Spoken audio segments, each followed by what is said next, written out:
नमस्कार साथियों, स्वागत है आपका हमारे यूट्यूब चैनल में। दोस्तों, आज मैं आप लोगों को ट्रांजिस्टर की सॉर्टिंग निकालने का आसान तरीका बताता हूं। इसमें आप बिना रेजिस्टेंस ओपन किए, बिना ट्रांजिस्टर निकाले बहुत आसान तरीके से इसकी सॉर्टिंग चेक कर सकते हैं।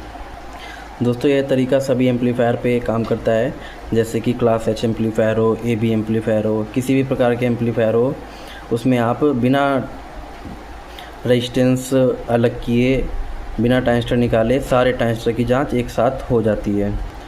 दोस्तों, एक बात और बता देना चाहता हूँ, ये शॉर्ट फार्मूला उन्हीं एम्पलीफायर में काम करेगा जिसमें कि बेस पे रेजिस्टेंस लगी होती हैं। कुछ एम्पलीफायर ऐसे होते हैं जिसमें बेस में रेजिस्टेंस नहीं होती हैं, डायरेक्ट वायर जुड़े हुए होते हैं। जैसे कि अपना 250 वाट आता है, उसमें बेस में रेजिस्टेंस नहीं होती हैं, उसमें डायरेक्ट वायर लगे होते हैं।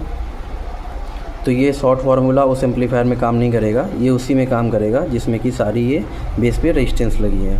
तो चलिए आपको मल्टीमीटर से चेक करके बताता हूँ किस तरह से सॉर्टिंग निकालते हैं। तो दोस्तों, सबसे पहले हम लोग पता करेंगे कि इस पैनल में सॉर्टिंग है या नहीं। अगर सॉर्टिंग है तो फिर कितने ट्रांजिस्टर शॉर्ट हैं उसको पता करेंगे। तो सबसे पहले सॉर्टिंग पता करने के लिए आप इसके कलेक्टर और एमीटर को मल्टीमीटर से चेक करेंगे। देखिए इसमें बीप आ रहा है, और फिर इसके बाद सेम अपोजिट में चेक करेंगे पिन चेंज करके। देखिए इसमें बीप आ रहा है। दोस्तों, कलेक्टर और एमीटर में अगर दोनों तरफ से बीप आ रहा है तो हमारे निश्चित ट्रांजिस्टर शॉर्ट हैं। और इसमें ज़रूरी नहीं जैसे ट्रांजिस्टर ही शॉर्ट हो, इसमें हमारा एक डायोड लगा होता है। अगर इसमें भी शॉर्टिंग है तो भी ये कलेक्टर एमीटर दोनों बीप बताएंगे। इसके बाद जो इसमें हमारा ड्राइवर लगा होता है, ड्राइवर में अगर शॉर्टिंग है तो भी कलेक्टर एमीटर हमारे बीप बताएंगे। दोस्तों, अभी हमारा इसमें ड्राइवर नहीं लगा है और ये हमारा डायोड भी सही है, तो अभी हम लोग को इसमें ट्रांजिस्टर में ही शॉर्टिंग मिली है। तो अब वो शॉर्ट फार्मूला मैं आपको बताता हूँ किस तरह से चेक होगा। तो आपको सबसे पहले क्या करना है, मल्टीमीटर का एक पिन आपको कलेक्टर में रख देना है, इस तरह से कहीं भी रख दीजिए।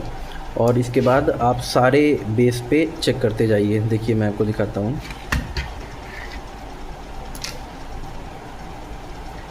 ये देखिए इसमें बीप आ रहा है, बट इसकी आप रीडिंग पे ध्यान देंगे थोड़ा सा। इसकी रीडिंग 21 आ रही है। इसके बाद नेक्स्ट ट्रांजिस्टर पे चेक करते हैं, इस पर भी 21 आ रही है, ठीक है। इसके बाद चेक करते हैं, इसमें भी 20 आ रहा है, ठीक है। इसके बाद चेक करते हैं, इसमें भी 20 आ रहा है, सही है। इसके बाद चेक करते हैं, देखिए दोस्तों इसकी वैल्यू कुछ अलग आ रही है, ये पूरा शॉर्ट है, इसमें वैल्यू 1 आ रही है। तो ये हमारा ट्रांजिस्टर पूरी तरह से शॉर्ट है। एक बार इसमें देख सकते हैं, इसकी वैल्यू 20 आ रही है और इसकी वैल्यू 12 आ रही है। तो ये ट्रांजिस्टर हमारा शॉर्ट है निश्चित, ये सभी ट्रांजिस्टर की वैल्यू से अलग है। इसके बाद और आगे बढ़ते हैं, इसमें देखते हैं, इसमें भी 20 आ रहा है, सही है। एक बार इसमें देखते हैं, इसमें भी 20 आ रहा है, ठीक है।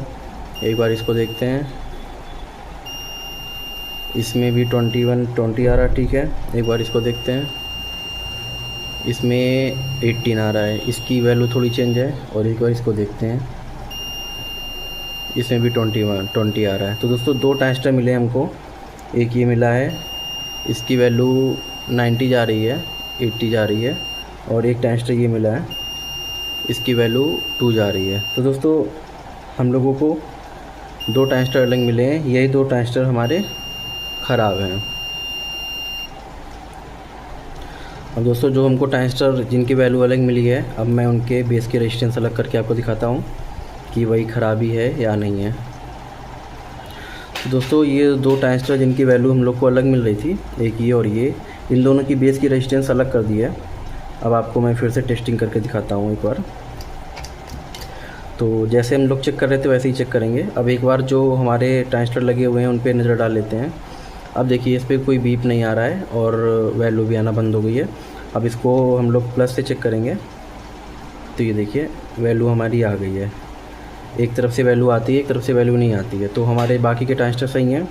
और इसके बाद जो ट्रांजिस्टर हम लोगों ने अलग किए थे उसको चेक करते हैं। जैसे कि एक ये देखिए, ये ट्रांजिस्टर पूरी तरह से शॉर्ट है, इस पर बीप आ रहा है। और इसके बाद एक ये अलग किया था, ये देखिए इस पर भी वैल्यू आ रही है, बल्कि इस पर वैल्यू नहीं आनी चाहिए, इस पर भी वैल्यू आ रही है।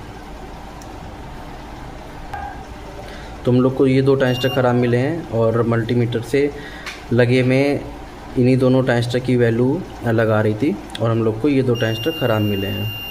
ये देखिए इसकी वैल्यू 132 आ रही है, बल्कि 132 किसी प्रकार से वैल्यू नहीं आती है। तो ये आप लोग बिना ट्रांजिस्टर ओपन किए सॉर्टिंग निकाल सकते हैं।